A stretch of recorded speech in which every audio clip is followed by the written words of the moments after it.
Let's do this. So Xbox had their first developer direct of 2026, and we've got some good details. So I just wanted to do a quick video to go over Xbox's developer direct for 2026. They announced 4 new games coming to Xbox, PC, and PlayStation, including Fable, Forza Horizon 6, Beast of Reincarnation, and a new tiny title called Kiln. Let's talk about it. So first up, the most exciting of the bunch for me at least is the long-awaited Japan destination showing of Forza Horizon 6. We finally got gameplay, and let me tell you, it looks completely beautiful. Coming May 19th for Xbox and PC. PlayStation's coming later in the fall. We'll talk about that in a bit. It's going to be a current gen only title. It has the largest, densest map to date, and it's featuring verticality, and the main city Tokyo is 5 times bigger than any of the other cities previous. Now here's another cool bit. You start out as a tourist and you get to work your way from the very bottom all the way up to the top. They show the gameplay. You actually have to make your way into the Horizon Festival. You don't just get immediately put into it, which is pretty cool. They brought back wristbands, which is sweet, from Forza Horizon 1 and 2, I believe. And yeah, you're going to start on a little beater or a beater in Forza standards and kind of go up there from the ranks and make your way to the very top. The fans have been asking for this forever, since Forza was a thing back in, on the Xbox 360. We've wanted to go to Japan, and they finally answered us in an amazing way. From the environment to the drifting to the elevation changes, it looks like they really did take the time to put more into this environment than they have before. Now, of course, the folks that turned 10 are based out in England, and they do the work, right? They've been doing these things over and over again, so much so that they've kind of put Forza Motorsport out of business, as it were. You've got your JDM car, you got your new tuning options. They introduced new Forza Aero, which is the first time in I don't know when. They have new body kit styles, new wide body styles. You can even change the wheels on the front and back of the tires, or rather the front and back of the vehicle. It's really opening up the ideas and options for customization, looking more, at least first glance, to something like a Need for Speed. Now, as I said, May 19th is release date for Xbox and PC, and they're holding on to that date for fall for PlayStation now. If the numbers are to be accurate, Forza Horizon 5 sold somewhere around 5 million copies on PlayStation alone. So that's pretty huge. You'd think they want it at the launch, them being day and date, but they probably want a second pop. Maybe being able to also let those PlayStation owners who got Forza Horizon 5 not even a year ago play it out a little bit more longer. And then once you get to the fall and a whole new year, you can kind of re-up. This goes back with the older cadence, where every year you would have either a Forza Horizon or a Forza Motorsport, back and forth. Really cool stuff. Next up, we have Beast of Reincarnation. Now, this is coming from Game Freak, as you guys know, the people that make Pokemon. And well, this is not a Pokemon game. This is an action RPG, and it's starring 2 characters, Emma and Ku. Emma is a normal lady running around with a sword, and then Ku is her dog companion. So it's an action RPG, but they're describing this as a, let me get it right here, 1-person, 1-dog RPG. Now, as you're playing as Emma, you're going to be slicing and dicing normal third-person combat, but once you switch over to the abilities for Ku, you're going to slow time down and it'll be more turn-based, like an turn-based RPG.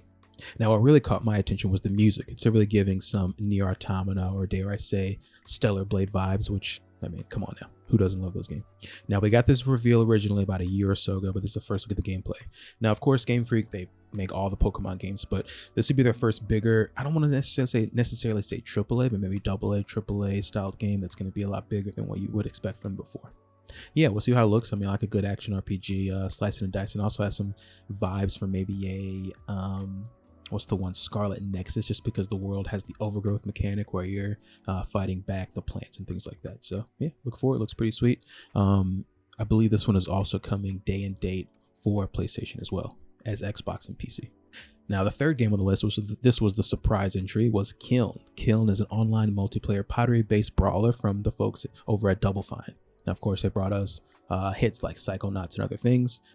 This one was a little bit weird. It's dropping in spring 2026, but they're touting this as one of the games from their, and I quote, Amnesia Fortnite projects.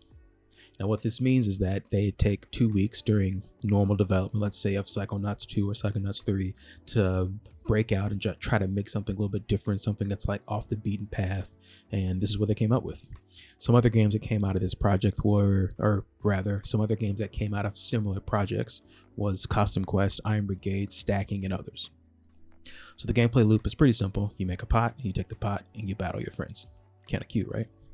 We'll look to be playing Kiln sometime in spring 2026. And last but not least, Fable. Man, it's been a long time coming, but we finally have gameplay of Playground Games' remake version of the long-running Fable series. It's launching fall 2026. Hopefully, we have another big game coming out later this year called GTA, so we'll see if they stick to that date or maybe push it back to 2027 springtime. Like I said, it's from Playground Games now. Yes, Playground Games, they make the Forza Horizon series that we just talked about before. It's on the same engine, so we'll see how that runs. The game was looking a little bit framey from footage that we got today, but they have plenty of time to work it out, so we'll see where it goes from there. The biggest thing to note here is that there's no just good versus bad system. They're going for the more gray area approach where you have your actions are seen by people and they react to them in a continuous way. And it's not just like you're bad because you did this. It's like, no, you're weird or messed up because you did this specifically. Now, again, this is the Playground Games team that's doing this, and they are all fans, and they wanted to make sure you knew that they're fans of the series. So this game is being made for you, the fans, and even new people like me who haven't really played it. The combat looks pretty cool, I will say. And also the character customization doesn't look so bad either. But yeah, that's it for the Xbox Developer Direct for 2026.